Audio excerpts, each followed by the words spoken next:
It is obvious that we all have our problems in life. No man is above problems.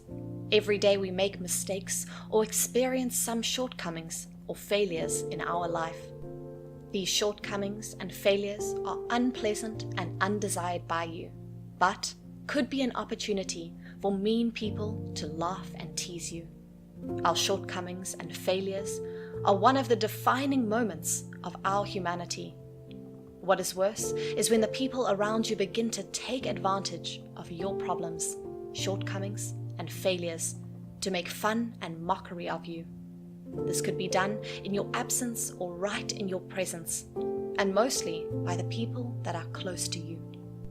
Mockery means to tease and make condescending language or behavior and direct it to a particular person or thing. To mock a person means to make fun of or imitate that person with contempt, ridicule, or derision. It also means to make unkind or destructive remarks or actions over a person's failures or shortcomings. You could be mocked by people because of a failed business project. You could be mocked by people because of your low grades in school. You could be mocked by people when you are battling with an illness. Many people use this predicament to mock you and hurl contemptuous statements at you. Some go as far as addressing you with that problem you are facing. Being mocked is a painful experience. When you are mocked, you feel betrayed, especially by very close friends.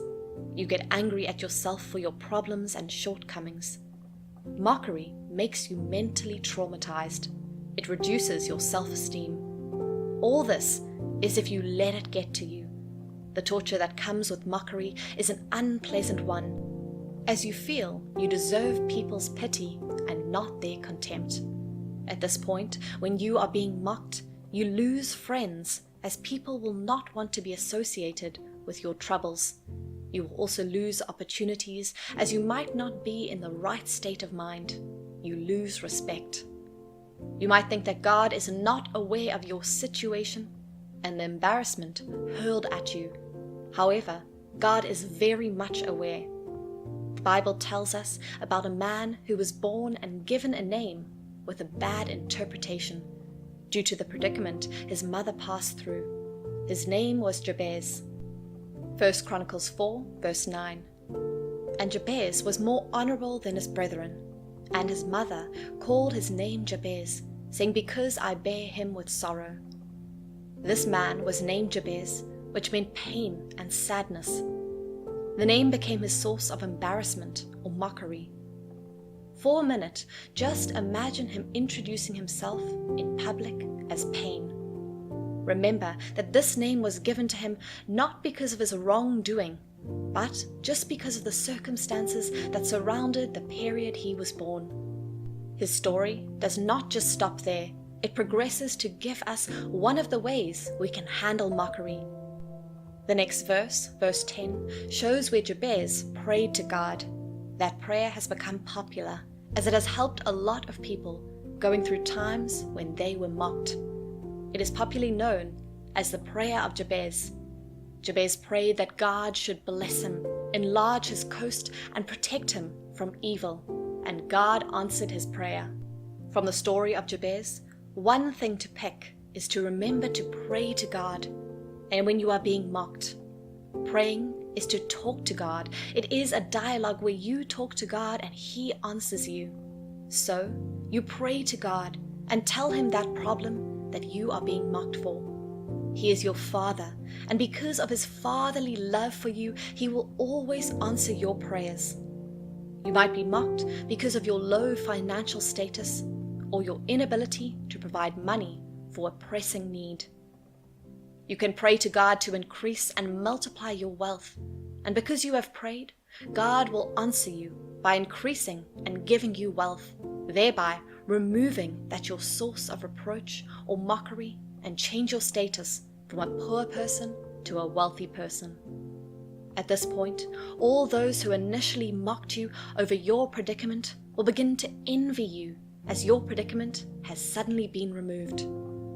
Even when they mock you, you can pray to God with all sincerity, and He will answer you. He will grant you a retentive memory and a creative mind, where you can be impactful in your studies and your place of work and business. His blessings in your life will silence your mockers who have been waiting for your downfall.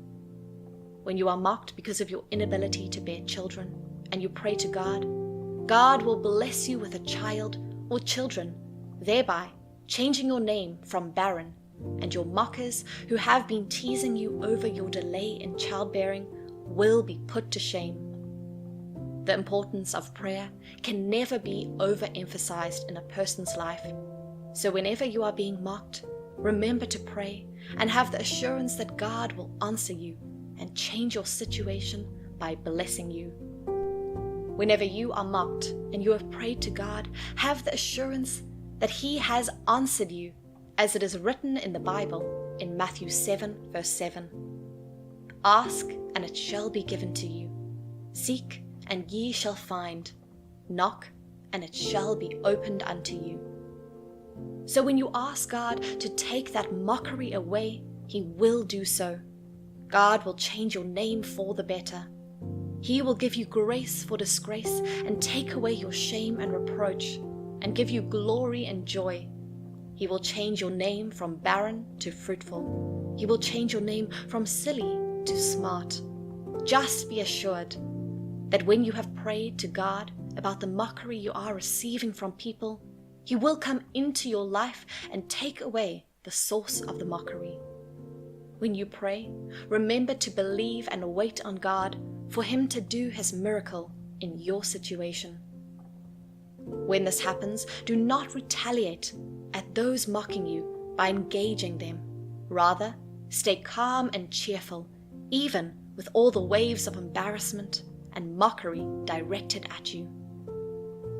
This is obviously easier said than done, but when you ask God for His grace to be able to control your emotions by staying calm, your mockers will not get the terrible reaction they expect from you. Staying calm is an efficient way to ward off your mockers while God changes your name and removes the source of that mockery from your life. Other ways to ward off mockers could be from exiting their presence or just laugh at their ridicule. God wants you to know that He is in control of everything and He does not derive pleasure in your mockery or your situation. And because of this is His great love for you, He will act on your situation and bless you and change the name which your mockers use in addressing you. God will put to shame all your mockers. They will get jealous and envious of the blessing God is doing in your life. They will groan in anger and envy at the changes God is making in your life. Be mindful of them, as they may engage in spreading terrible stories about you to console themselves. Do not engage them still. Allow God to finish what He has started in your life. When God is true to you, you will come out stronger than your mockers can ever imagine. There will always be a person who wants to talk bad about you or insult you. But when God has blessed you and changed your name, you will not be moved by their actions. In conclusion, we have all passed through one or more situations where we were mocked. Whenever you find yourself in such a situation, remember to pray to God and be assured that He will change your name and bless you. He will make your mockers jealous and they will envy you. Also, whenever you see someone passing through a problem or situation, do not be tempted to mock or make fun of that person, as this can attract God's punishment. Proverbs 17, verse 5 says, "Whoever mocks the poor insults his maker. He who is glad at calamity will not go unpunished." And when you see that person succeeding, do not get angry or jealous over his or her success. Rather, join him or her to thank God for taking away their reproach.